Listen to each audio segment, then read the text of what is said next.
Hello students, इस video में हम बात करने वाले हैं modern theory of factor pricing की। Modern theory of factor pricing की जब हम बात कर रहे हैं तो यहाँ पर हर एक फैक्टर का अब जब प्राइस तय करते हैं तो वो किसके बेसिस पर होता है? डिमांड और सप्लाई के बेसिस पर उस फैक्टर्स के।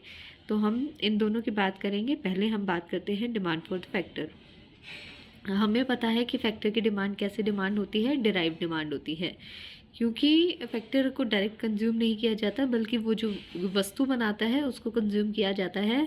इसीलिए फैक्टर की डिमांड किस लिए की जाती है? ताकि गुड का प्रोडक्शन हो सके। और इसीलिए हम कहते हैं कि फैक्टर की डिमांड कैसी है? आपकी डिराइव डिमांड है। अब ये डिराइव डिमांड दो फैक्टर्स पर फर्दर डिपेंड करती है। पहली चीज़ कि फैक्टर की मार्जिनल फिजिकल प्रोडक्टिविटी कितनी है।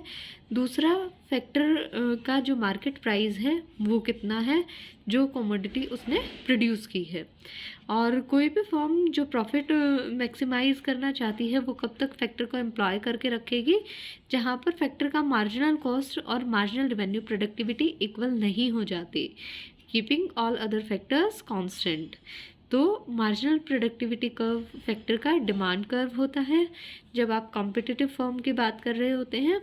अब ये बात हम मार्जिनल प्रोडक्टिविटी थ्योरी में भी कर चुके थे पहले, और यहाँ पर हम बात करेंगे डिमांड फॉर फैक्टर की अलग अलग सिचुएशंस में। पहली सिचुएशन है आपकी डिमांड फॉर फैक्टर जब एक इनपुट वेरिएबल है। दूसरी सिचुएशन है डिमांड फॉर फैक्टर जब एक से ज़्यादा जो इनपुट है वो वेरिएबल है। और तीसरी जो सिचुएशन है वो इंडस्ट्री डिमांड कर्व की बात करेंगे। एक एक करके हम इनकी बात करते हैं।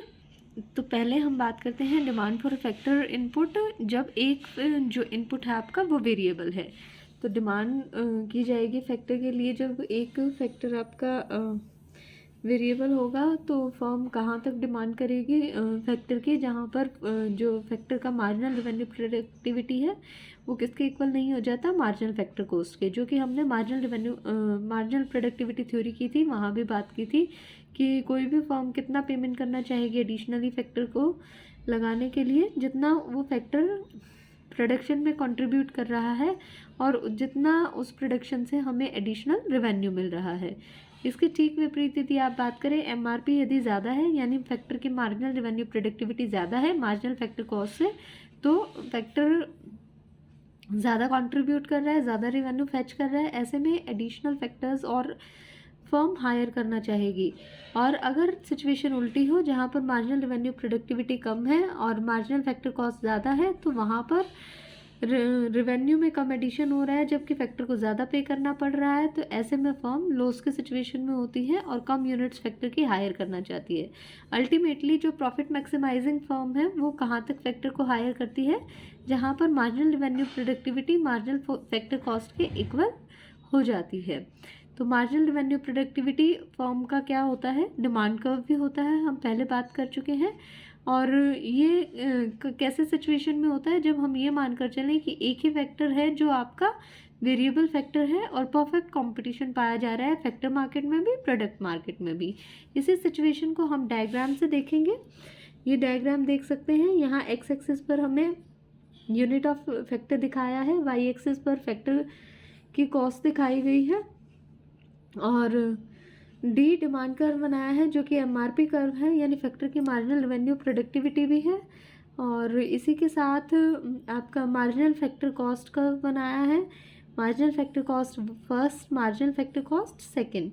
यहाँ पर क्या शो किया गया है कि जैसे ही आप यहाँ मार्जिनल फैक्टर कॉस्ट कट करता है डिमांड कर्व को, तो यहाँ इक्विलिब्रियम की सिचुएशन होती है।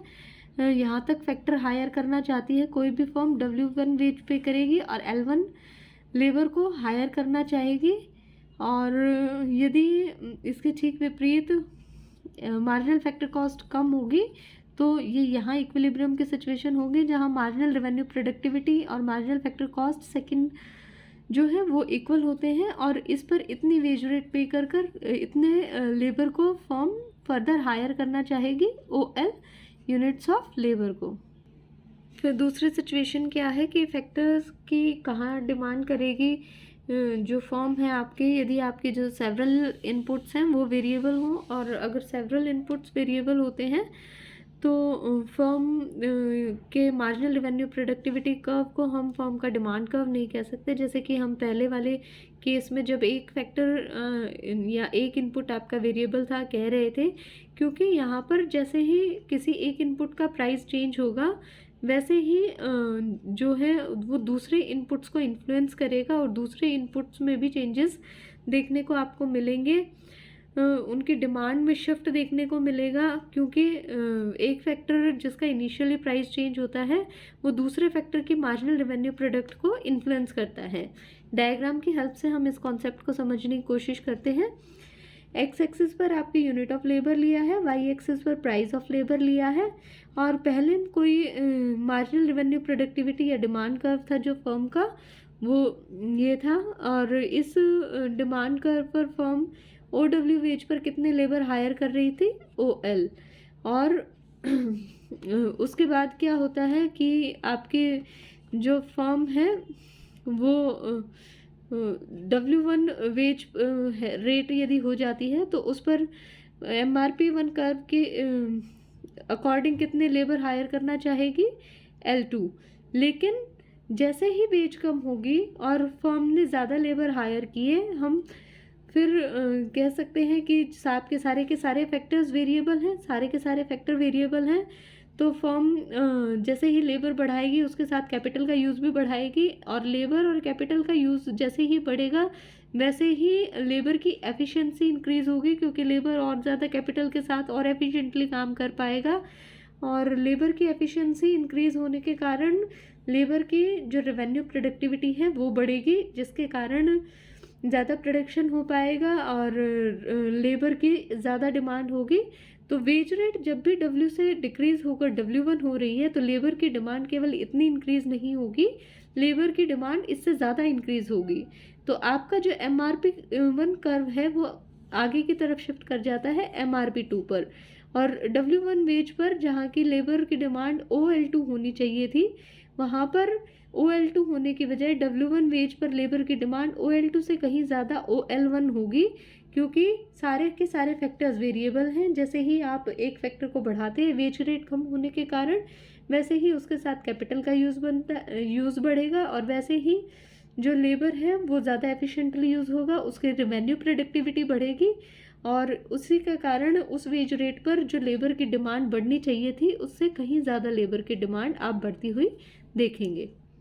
तो पहले आपको W वेज पर A पॉइंट मिला, W1 वेज पर अब फाइनली कितने लेबर की डिमांड की जाएगी, C पॉइंट आपको यहाँ मिला। A और C पॉइंट को जब आप ज्वाइन कर देते हैं तो आपको डिमांड कर्व मिलता है DD, जो कि कैसे केस में है, जब सेवरल इनपुट्स आपके वेरिएबल हैं, ऐसे केस में DD आपका डिमांड कर्व होगा।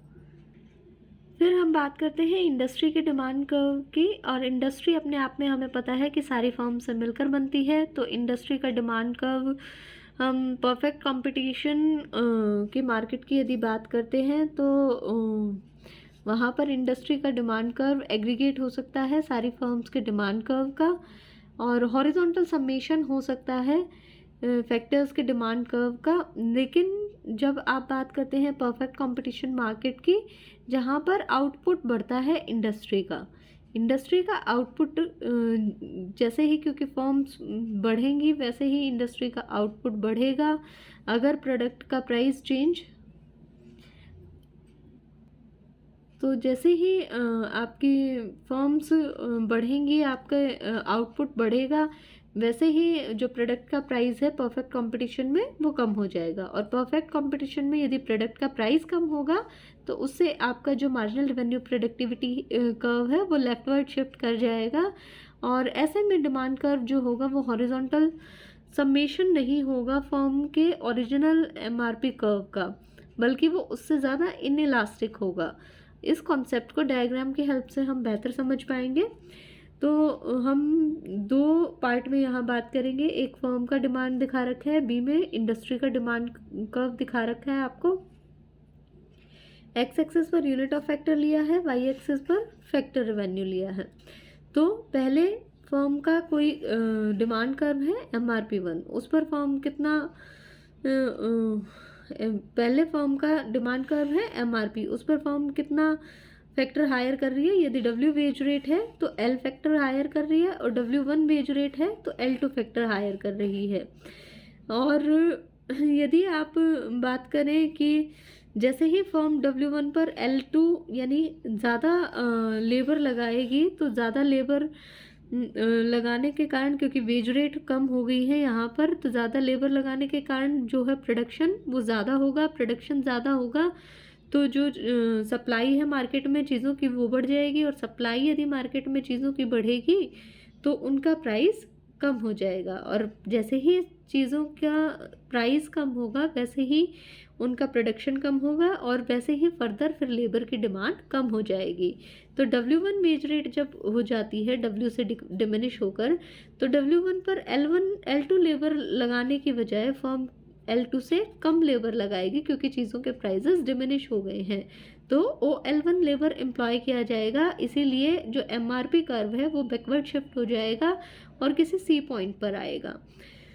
ऐसा कब है? जब फैक्टर के प्राइसेस चेंज हो गए हैं। अब इसी के कॉरस्पॉन्डिंग यदि आप इंडस्ट्री का डिमांड कर्व देखेंगे, तो इंडस्ट्री का डिमांड कर्व फर्म के डिमांड कर्व के हॉरिजॉन्टल समेशन से यदि डिराइव किया जाए और प्राइसेस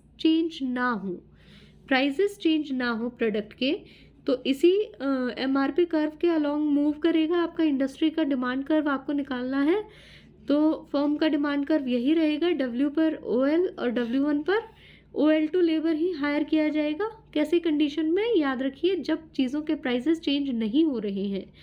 तो मान लीजिए आपके यहाँ पर 100 टोटल फर्म्स हैं, तो इंडस्ट्री का डिमांड का हॉरिजॉन्टल समेशन करके निकलेगा, तो W वेज रेट पर OL फर्म यूनिट हायर कर रही थी, तो W वेज रेट पर इंडस्ट्री में कितनी होंगी?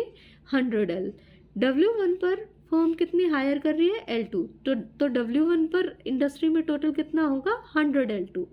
तो इस पॉइंट को 100L2 वाले पॉइंट को ज्वाइन करके ID आपका डिमांड कर्व आ जाता है, जो कि इंडस्ट्री का डिमांड कर्व है।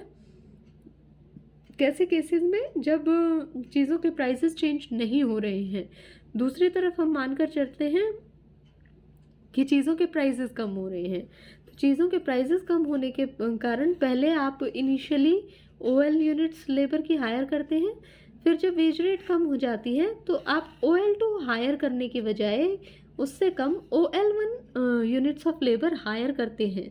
यानी कि इनिशियली पॉइंट A पर होते हैं, फिर पॉइंट C पर होते हैं, यानी कि कंपैरेटिवली कम लेबर हायर करेंगे, क्योंकि चीज़ों का प्रोडक्शन बढ़ने के साथ उनके प्राइसेस कम हो जाएंगे तो लेबर की डिमांड भी कम हो जाएगी। तो A और C 2 पॉइंट्स आएंगे। इसी के कॉरस्पॉन्डिंग W वेज रेट पर कितनी डिमांड होगी? OL है यहाँ, तो 100L। W1 पर जब वेज रेट कम हो जाती है तो डिमांड कितनी हो गई? OL1 instead of OL2। तो यहाँ पर 100L1, क्योंकि 100 फर्म्स थी। तो अब डिमांड कर्व जो बनेगा वो ID1 डिमांड कर्व बनेगा। कैसे कंडीशन में? जब आपकी जो चीज़ों के प्राइसेस हैं वो चेंज हो जाते हैं, तो इंडस्ट्री का डिमांड कर्व ID1 होगा, और अगर चीज़ों के प्राइसेस चेंज नहीं होते तो इंडस्ट्री का डिमांड कर्व ID होगा। फिर हम बात करते हैं elasticity of demand for a factor की। तो elasticity of demand for a factor जो है वो फर्दर 2 चीज़ों पर डिपेंड करती है कि price elasticity for demand for a product कितनी है, और दूसरा प्रोपोर्शन ऑफ टोटल कॉस्ट कितना है। Elasticity of demand for factor कहेंगे आप, तो इसका मतलब कि कितना चेंज होगा फैक्टर में। आप एक तरीके से चेंजेस की बात कर रहे हैं कि जैसे ही फैक्टर का प्राइस बदलेगा तो उसके कारण कितना फैक्टर की डिमांड में चेंज होगा। ये इलास्टिसिटी ऑफ फैक्टर है। तो ये किस चीज़ पर डिपेंड कर रहा है? Price elasticity of demand of product. क्यों? क्योंकि फैक्टर की डिमांड डिराइव्ड डिमांड है और वो प्रोडक्ट के लिए की जाती है, और यदि प्रोडक्ट की इलास्टिसिटी ज़्यादा है तो जैसे ही चीज़ों के प्राइस चेंज होंगे वैसे ही प्रोडक्ट में बहुत ज़्यादा चेंजेस होंगे, और प्रोडक्ट में यदि बहुत ज़्यादा चेंजेस होंगे तो लेबर की डिमांड में भी ऑटोमेटिकली बहुत ज़्यादा चेंजेस होंगे। तो ये जो लेबर की डिमांड है वो डायरेक्टली रिलेटेड है किस चीज़ से? डिमांड फॉर अ प्रोडक्ट से, और इसीलिए इलास्टिसिटी भी जो है वो फाइनल प्रोडक्ट की वो डिमांड फॉर अ फैक्टर से की प्राइस इलास्टिक से डायरेक्टली रिलेटेड है। अगर प्रोडक्ट आपका ज़्यादा इलास्टिक है, मतलब प्रोडक्ट में ज़्यादा चेंजेस आते हैं प्राइस में चेंजेस आने के कारण, तो लेबर की डिमांड में भी ज़्यादा चेंजेस आएंगे। अगर प्रोडक्ट की डिमांड में कम चेंजेस आते हैं प्राइस में चेंजेस आने के कारण, तो लेबर की डिमांड में भी कम चेंजेस आएंगे। दूसरा है प्रोपोर्शन ऑफ टोटल कॉस्ट, यानी कि टोटल कॉस्ट में से कितना हिस्सा आप फैक्टर कॉस्ट पर खर्च कर रहे हैं। यदि आप टोटल कॉस्ट का एक बहुत बड़ा हिस्सा फैक्टर कॉस्ट पर खर्च कर रहे हैं, तो जो इलास्टिसिटी होगी फैक्टर की डिमांड की वो भी ज़्यादा होगी, क्योंकि वो कॉस्ट को मेजरली इम्पैक्ट कर रहा है। यदि आप कंपैरेटिवली कम हिस्सा टोटल कॉस्ट का फैक्टर की डिमांड पर खर्च कर रहे हैं, तो जो इलास्टिसिटी होगी डिमांड के फैक्टर की वो कम होगी, क्योंकि आप कॉस्ट का एक कम हिस्सा उस पर खर्च कर रहे हैं। और इसीलिए आपके जो फैक्टर में चेंजेस आएंगे फैक्टर की डिमांड में प्राइस चेंज होने के कारण, वो आपको कंपैरेटिवली कम देखने को मिलेंगे। इसी तरीके से ईज़ ऑफ फैक्टर सब्स्टिट्यूशन, जितनी ईजिली फैक्टर्स को एक दूसरे की जगह पर सब्स्टिट्यूट किया जा सकता है, उतनी ही ज़्यादा फैक्टर की इलास्टिसिटी होती है। मतलब प्राइस चेंज आने के कारण उसमें बहुत ज़्यादा चेंजेस आएंगे, क्योंकि आप उसकी जगह पर दूसरे फैक्टर को सब्स्टिट्यूट कर सकते हैं। टाइम पीरियड जितना लंबा होगा उतने ज़्यादा इलास्टिसिटी होगी, क्योंकि जितना ज़्यादा लंबा टाइम पीरियड होगा उतना ही प्राइस में चेंजेस आने के कारण आप फैक्टर की डिमांड में ज़्यादा चेंजेस कर सकते हैं, आपको ज़्यादा टाइम उसके लिए अवेलेबल होता है।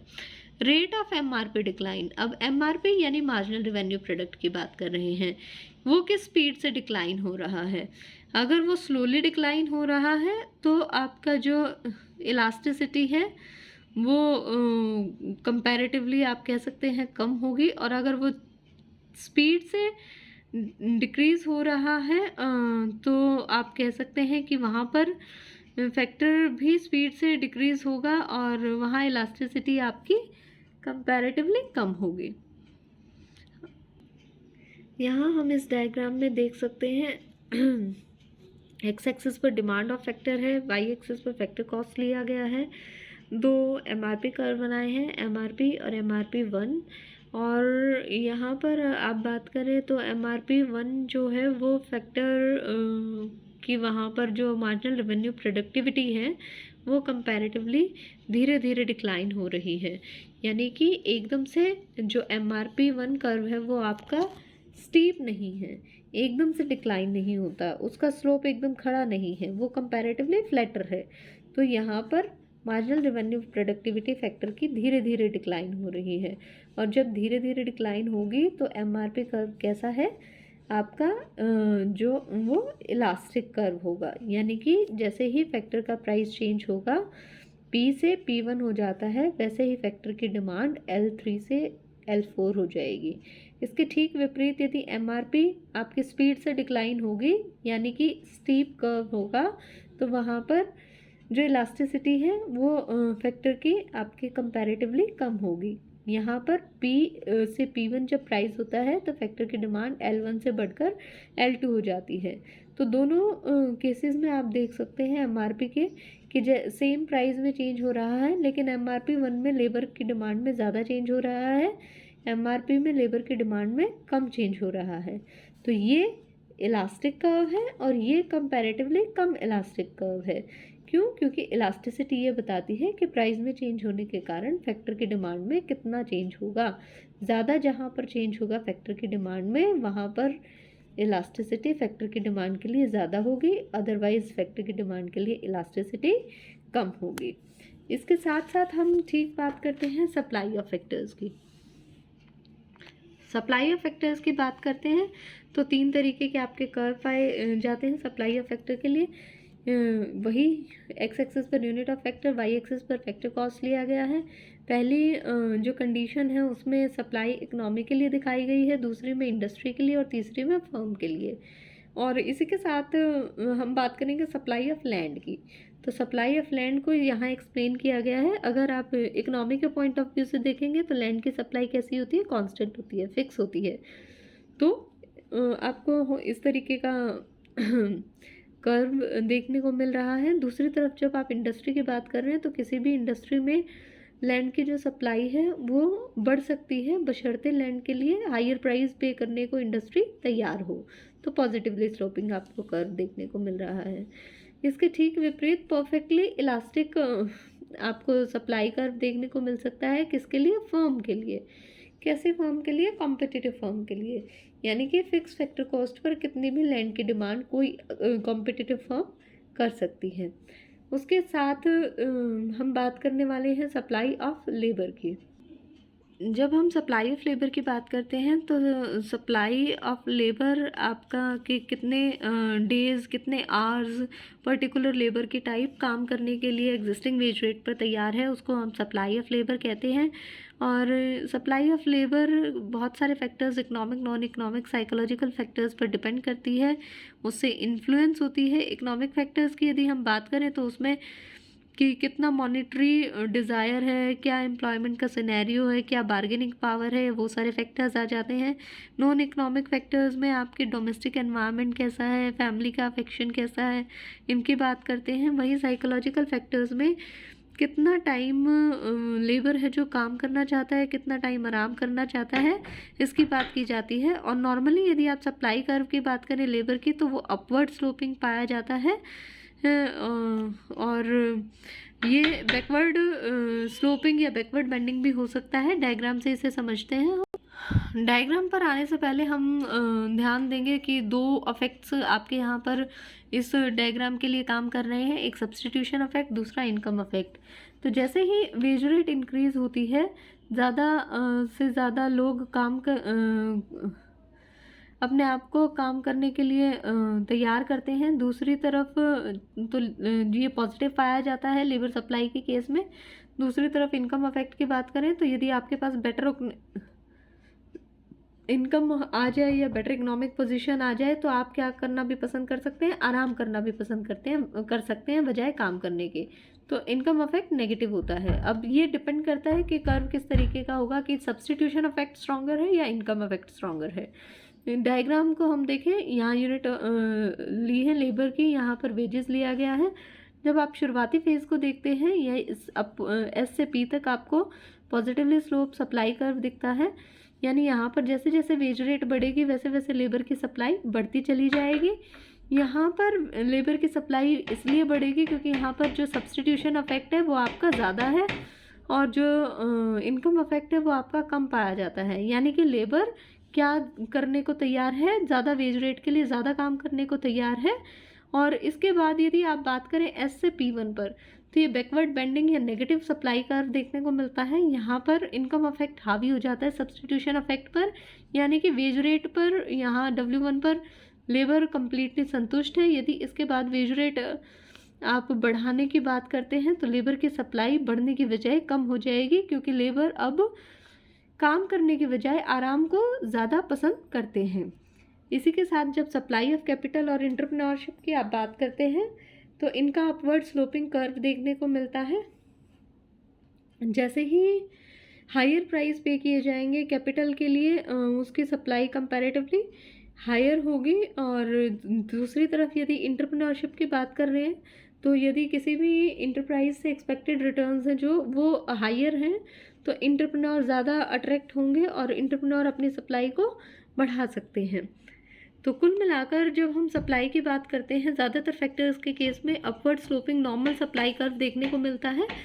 दूसरी तरफ हम बात कर रहे थे कि डिमांड कर्व कैसा होता है, डाउनवर्ड स्लोपिंग। तो हमें अब क्या करना है? फैक्टर प्राइस डिटरमिन करना है। कॉम्पिटिटिव इंडस्ट्री में जो हम इस थ्योरी में करने चले थे, modern theory of factor pricing में, वहाँ पर हमने दो चीज़ों को स्टडी किया है। एक डिमांड कर्व जो डाउनवर्ड स्लोपिंग अराइव हुआ, दूसरा सप्लाई कर्व जो ज़्यादातर फैक्टर के केसेस में अपवर्ड स्लोपिंग होता है। और जहाँ पर ये दोनों इंटरसेक्ट करते हैं वहाँ इक्विलिब्रियम आएगा और वहाँ पर लेबर की सप्लाई फिक्स होगी, यानी W वेज रेट पर लेबर की सप्लाई कितनी होगी? N। इसके अलावा यदि आप बात करें, वेज रेट यदि ऊपर है तो सप्लाई ज़्यादा है और लेबर की डिमांड कम है, ऐसे में वेज रेट डिक्रीज़ होगी।